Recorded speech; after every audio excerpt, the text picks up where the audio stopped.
एक बार किसी सत्संग में संत महापुरुष प्रवचन कर रहे थे, तो प्रवचन करते हुए उन्होंने कहा कि जो किसी समर्थ सिद्ध पुरुष महात्मा से नाम लेके एक साधक को जो सिमरन करना होता है, उसकी जो बात है वो ऐसे है कि अगर 100 किसी ने किया है तो उसमें से 20 उसके पितरों को जाता है, पितर यानी जो पीढ़ियाँ बीत गई उनको, और 20 उनको जो आने वाली पीढ़ियाँ हैं, यानी उसको पुत्रों को कहते हैं, पितरों को और पुत्रों को, और 20% उसका जो नाम की कमाई कर रहा है, और 40% जो है उसका उसके गुरु को मिलता है।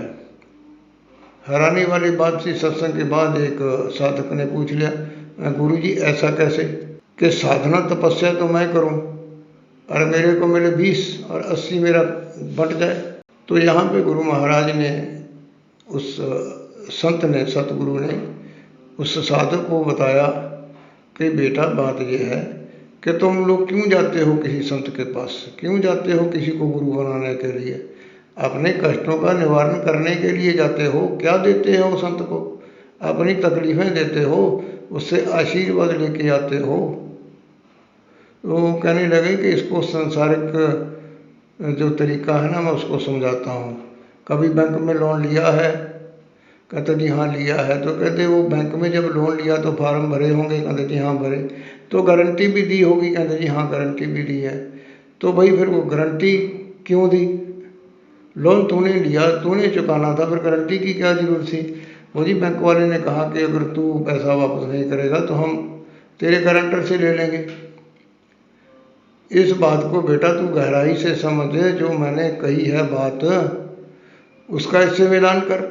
संत के पास जाते हो, संत नाम देता है, अपनी कमाई देता है, अपनी कमाई से तुम्हारे दुख कष्ट तकलीफ़ों को हरण करने की बात करता है, परमात्मा से अरदास करता है, विनती करता है कि परमात्मा इस बच्चे के घर में सुख शांति हो, इसके कष्टों का निवारण करना।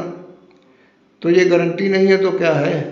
अगर ये गारंटी देता है तो उस बैंक वाले ने गारंटी दी, तो यहाँ भी तो परमात्मा से तेरे को कृपा लेके देना होता है, तो ये भी तो गारंटी है।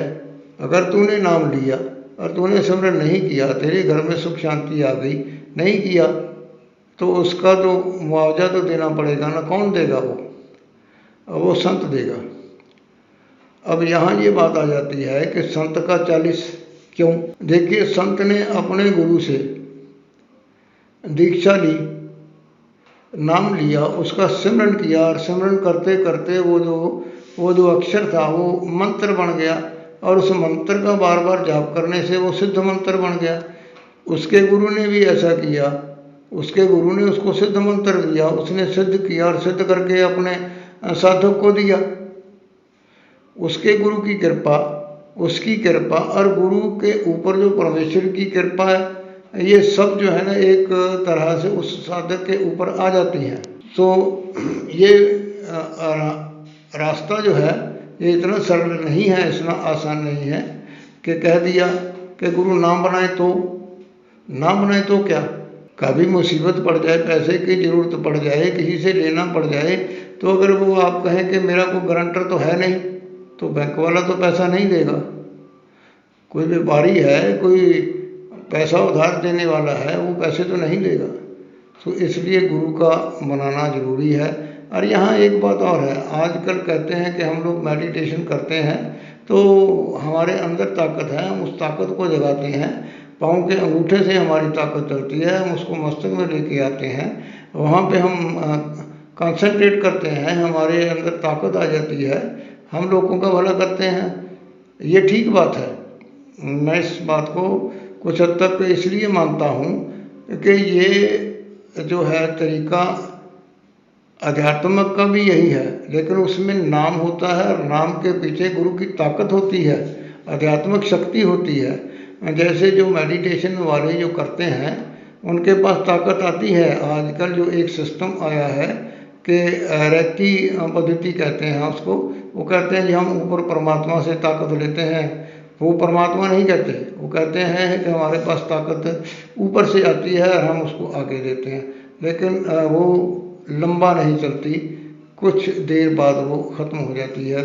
इसलिए ये ज़रूरी है कि आध्यात्मिक यात्रा में अगर आगे बढ़ना है, परमात्मा से मिलना है और परमात्मा की कृपा को पाना है, तो किसी समर्थ गुरु का होना ज़रूरी है। ये मेरा खुद का मानना है और ये मेरे खुद के विचार हैं। दाता भला करे। राम राम राम।